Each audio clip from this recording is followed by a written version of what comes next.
put your phone or device aside and immerse yourself in this audio story. Perfect for listening on the move, while relaxing, or for bedtime listening.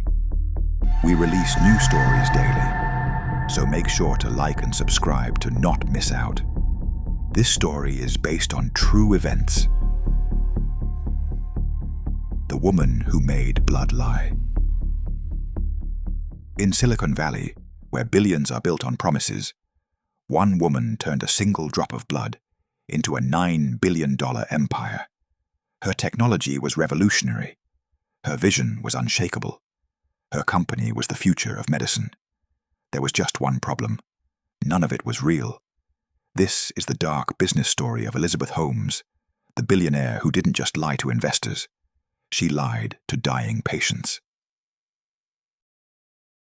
September 2013. A hospital in Phoenix, Arizona. A cancer patient receives blood test results from a revolutionary new company called Theranos. The technology promised to diagnose hundreds of diseases from a single pinprick of blood. The results came back showing wildly elevated hormone levels, a potential sign of aggressive cancer spreading through her body. Terrified, she rushed to her doctor for emergency treatment. When they ran traditional blood tests, the truth emerged. There was no elevated hormone, no spreading cancer, just a machine that had given her completely false results. This wasn't an isolated incident. This was the foundation of a billionaire's empire. Elizabeth Holmes didn't look like a typical Silicon Valley founder.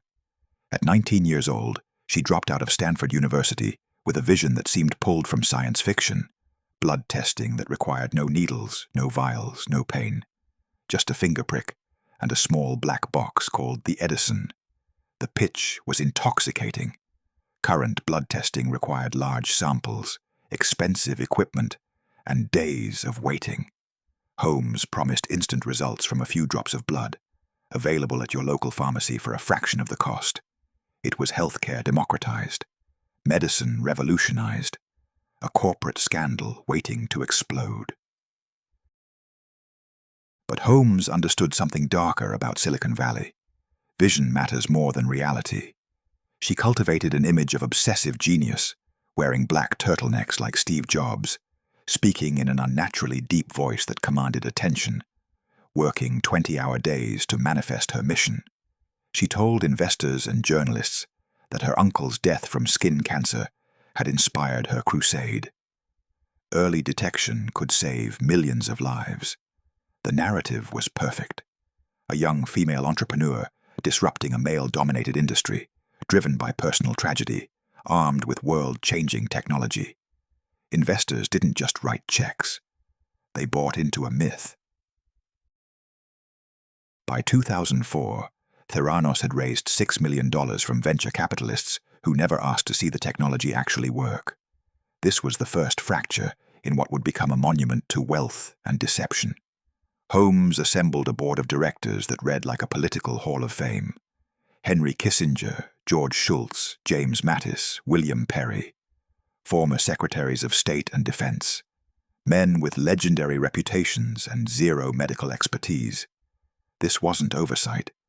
This was window dressing, designed to project legitimacy while avoiding anyone who might actually understand the science well enough to question it. Inside Theranos headquarters in Palo Alto, a different story was unfolding. Engineers were struggling to make the Edison machines function. The devices were supposed to run hundreds of tests on microscopic blood samples. But the technology simply didn't work. Tests came back with wildly inconsistent results. The machines broke down constantly. The science itself, trying to perform complex diagnostics on blood samples 1,000th the normal size, violated basic principles of chemistry and biology. When engineers raised concerns, they were met with corporate threats and legal intimidation. Holmes and her second-in-command, Sunny Balwani, created a culture of paranoia. Employees were forbidden from speaking to one another about their work. The company was divided into isolated silos, each person knowing only their small piece of the machine. Anyone who questioned the technology was labeled a skeptic, a doubter, someone who lacked vision. Dozens were fired. Many more were threatened with lawsuits if they spoke publicly about what they'd seen. But Holmes had a solution to the fact that her revolutionary technology didn't actually work. She would simply pretend it did. In 2013, Theranos announced a partnership with Walgreens, one of America's largest pharmacy chains. Wellness centers would open in Walgreens stores across Arizona and California, offering Theranos blood tests to everyday Americans. The announcement sent shockwaves through the healthcare industry. This was validation, proof that the technology worked. Except it didn't. Behind the scenes, Theranos was running most patient samples, not on the Edison devices, but on traditional blood testing machines purchased from Siemens, the same equipment used by every other lab in the country. They'd simply modified the machines to work with smaller samples, a process that made the results even less reliable. But patients didn't know this. They walked into Walgreens, gave a few drops of blood, and trusted that the revolutionary technology would give them accurate answers about their health. Instead, they became unwitting participants in a business crime that put lives at risk. And then the money started flooding in. Not from revenue. Theranos was hemorrhaging cash and producing unreliable test results. The money came from investors who never demanded to see proof that the technology actually worked. In 2014, Theranos raised $400 million in a single funding round, valuing the company at $9 billion. Holmes personally owned half the company, making her net worth $4.5 billion on paper. At 30 years old, she became the youngest self-made female billionaire in America. Forbes put her on the cover. Fortune named her one of the world's most powerful women. President Obama appointed her a U.S. ambassador for global entrepreneurship. But here's what nobody knew. Those investors never saw the technology work because Holmes never let them. Due diligence was blocked under claims of trade secrets. Demonstrations were carefully stage-managed. Financial projections were complete fantasy. The empire was built on money from people investing not in results, but in belief. This wasn't just corporate fraud. It was a masterclass in weaponized charisma. Inside Theranos, the dysfunction was reaching critical mass. Sunny Balwani, Holmes's romantic partner and the company's president, ran operations with an iron fist and zero medical expertise. He berated employees, dismissed scientific concerns as weakness, and pushed for aggressive timelines that had no basis in reality. Engineers were told to make the technology work, regardless of whether the science supported it. When they couldn't, Balwani blamed them for lacking commitment. The company burned through staff at an alarming rate. Hundreds of employees came and went, each one forced to sign strict non-disclosure agreements and threatened with financial ruin if they violated them. Meanwhile, patients were receiving blood test results that could alter the course of their medical treatment. A woman received results suggesting she was suffering a miscarriage, when she wasn't. Cancer patients received readings that led doctors to adjust chemotherapy doses based on false data. People made life-altering medical decisions based on numbers generated by machines that fundamentally didn't work. This wasn't a victimless financial mystery. This was a billionaire's wealth built on the bodies of sick people who trusted that medicine wouldn't lie to them. But empires built on deception always contain the seeds of their own destruction. In 2014, a medical professional named Tyler Schultz joined Theranos full of idealism and belief in Holmes's vision. His grandfather was George Shultz, the former Secretary of State sitting on the Theranos board, a man who'd vouched personally for Holmes's integrity. Tyler was assigned to the clinical lab, where he immediately saw problems: quality control failures, manipulated test results, protocols that violated basic laboratory standards. When he raised concerns internally, he was shut down. When he pushed harder, he was threatened. So he did something remarkable. He went to regulators and journalists, knowing it would destroy his relationship with his grandfather, and expose him to Theranos' legal machine. Holmes's attorneys came after him with a viciousness that revealed how much she had to hide. They threatened him with lawsuits that would cost millions to defend. They hired private investigators to follow him. They pressured his grandfather to denounce him as a disloyal troublemaker. For 2 years, Tyler Schultz lived under siege, watching his family fracture while defending a truth that Silicon Valley desperately didn't want to hear. Then, in October 2015, a Wall Street Journal reporter named John Carreyrou published an investigation that detonated the myth. The article revealed that Theranos was running most tests on traditional machines, that the Edison devices didn't work, that results were unreliable, that patients were being put at risk. Holmes responded not with transparency, but with attack. She went on television and called the reporting false, biased, and motivated by sexism. She insisted her technology was revolutionary and would speak for itself. Behind the scenes, Theranos lawyers sent threatening letters to the Journal, demanding a retraction and threatening legal warfare. But the evidence was overwhelming. More whistleblowers came forward. Regulatory inspections revealed catastrophic failures in the labs. The Centers for Medicare and Medicaid Services found deficiencies so severe they threatened patient health. The facade was collapsing, and beneath it was something far darker than anyone imagined. Because the fraud wasn't just about lying to investors, it was systematic, calculated, and involved doctoring evidence presented to business partners and regulators. Internal emails revealed that Holmes and Balwani had created fake pharmaceutical company reports, complete with forged logos, to make it appear that major drug companies had validated their technology. They'd shown these fake reports to Walgreens executives to secure the partnership that put Theranos devices in stores across America. They'd manipulated proficiency testing, the standardized tests that labs must pass to prove their accuracy, by running samples on traditional machines while claiming they came from Edison devices. When their own labs generated concerning results, they simply deleted the data or reran tests until they got numbers they liked. This wasn't incompetence or over-optimism. This was deliberate deception, executed at the highest levels of a billion-dollar company, designed to keep money flowing while patients' health hung in the balance. The corporate scandal everyone thought was about startup culture and failed technology was actually about something more sinister, a willingness to fake medical data rather than admit the truth. In 2016, federal regulators banned Holmes from owning or operating a medical laboratory for 2 years. Theranos voided 2 years of blood test results, nearly 1 million tests that patients and doctors had relied on to make medical decisions. Walgreens sued for breach of contract.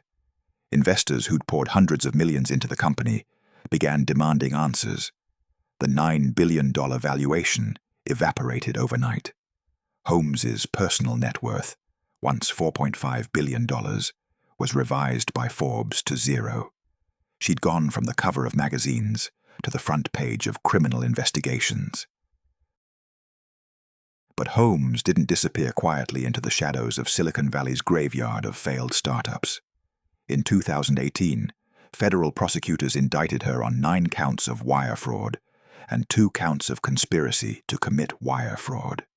The indictment laid out a conspiracy that lasted years: false statements to investors about revenue, fake demonstrations of technology, fabricated contracts with pharmaceutical companies, manipulated test results shown to business partners.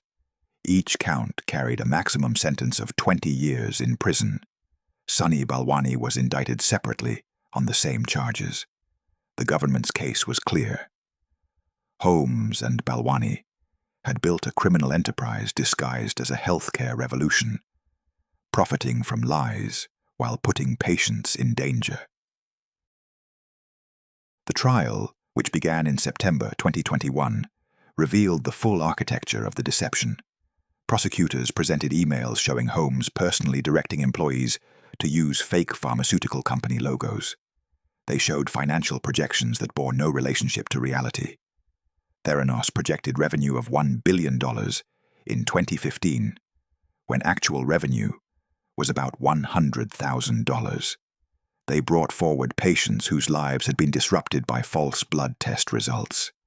They demonstrated how Holmes had lied directly to investors, telling them the company was generating revenue of over $100 million when the truth was microscopic in comparison. The defense tried to paint Holmes as a naive entrepreneur who'd been manipulated by Balwani, her older romantic partner. They suggested she'd been psychologically abused, controlled, isolated from reality. But the evidence showed something different. A woman who personally approved fake reports, who coached employees on how to mislead investors, who went on television and lied about technology she knew didn't work. In January 2022, a jury found Elizabeth Holmes guilty on 4 counts of fraud against investors.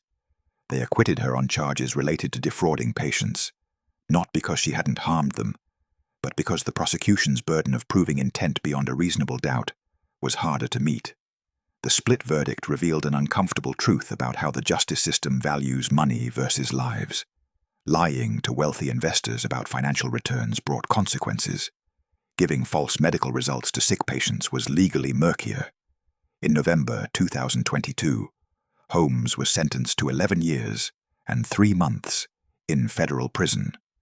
Balwani, tried separately, was sentenced to 13 years. The billionaire entrepreneur who'd been celebrated as the next Steve Jobs was now inmate number in a federal correctional facility in Texas, beginning her sentence in May 2023. But the real story of Theranos isn't just about one woman's fall from grace. It's about the machinery of entrepreneurship and wealth that enabled her rise and protected her for years. Silicon Valley's culture of fake it till you make it had metastasized into something darker. Fake it, even when you know you'll never make it, and people might die in the process.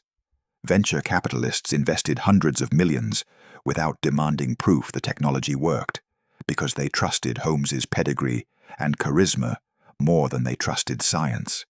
A board of famous political figures provided legitimacy without expertise, lending their names to a business they didn't understand. Journalists and publications celebrated a narrative of disruption without digging into whether the disruption was real. And when whistleblowers tried to expose the truth, they were crushed by legal threats funded by the very investors who'd been deceived. The lessons buried in this business thriller go deeper than simple fraud. Holmes understood that in Silicon Valley, belief is currency. You don't need a product that works if you can convince people to believe it will work eventually. You don't need transparency if you can cloak everything in trade secrets and non-disclosure agreements. You don't need expertise on your board if you can collect famous names that signal legitimacy.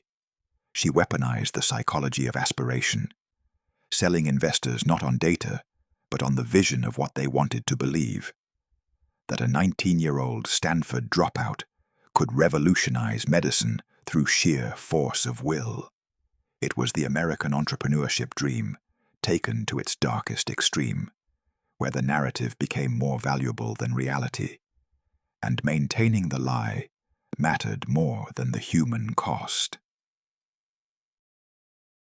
Tyler Schultz, the whistleblower who'd sacrificed his family relationships and spent years under legal siege, eventually reconciled with his grandfather George before the elder Schultz's death in 2021.